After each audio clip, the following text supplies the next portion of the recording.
Pasca ditembak matinya dua anggota kelompok Mujahidin Indonesia Timur yang salah satunya diduga kuat sebagai Santoso, kekuatan anggota kelompok yang tersisa diyakini melemah. Polisi juga yakin pergerakan 19 anggota kelompok lainnya yang masih berada di sekitar pegunungan Napu sudah diketahui.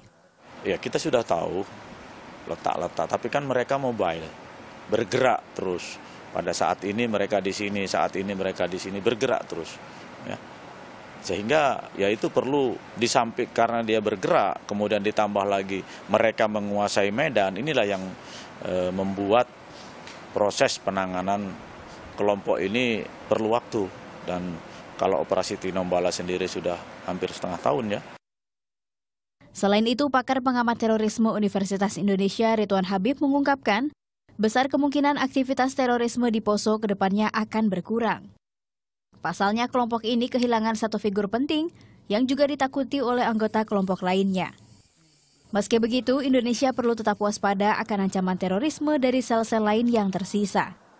Tetapi dalam konteks Indonesia keseluruhan ini cukup berbahaya karena simpatisan pro-ISIS di Indonesia ini jumlahnya cukup banyak dan mereka bisa melakukan serangan balasan sebagai bentuk balas dendam mereka atas kematian Santoso. Dan itu bisa terjadi tidak mesti di Poso, bisa di Jakarta, bisa di Surabaya, bisa di Bali, dimanapun yang mereka memungkinkan melakukan serangan.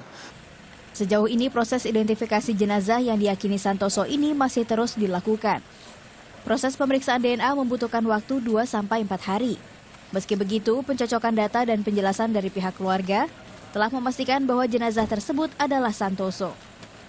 Santoso memiliki peran yang cukup sentral terutama di wilayah timur dengan mendirikan kelompok Mujahidin Indonesia Timur. Poso dijadikan wilayah basis di mana pelatihan-pelatihan berpusat di Poso. Kepemimpinan Santoso diperkirakan akan digantikan oleh dua bawahan kepercayaan Santoso yaitu Basri dan Ali Kalora. Namun figur keduanya tidak sekuat Santoso, serta minim jaringan ke luar negeri. Prita Kusuma, Jabal Rahmat, melaporkan untuk NET.